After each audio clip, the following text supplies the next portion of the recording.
In this video, I'll be showing you how to set 1-inch margins in Microsoft Word. It's a very simple method, so if you find this video helpful, be sure to drop a like and subscribe.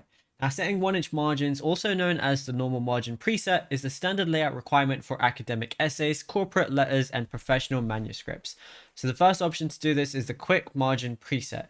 Now, Microsoft Word has a pre-built layout button that sets your top, bottom, left, and right margins to 1 inch simultaneously. So what you want to do is open up your Microsoft Word and click on your layout tab, which is on the very top. And then we want to click on margins right here.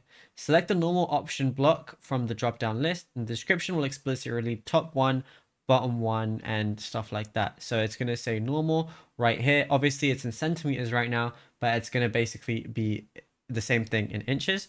So just go ahead and click normal, and then it's going to show the thing.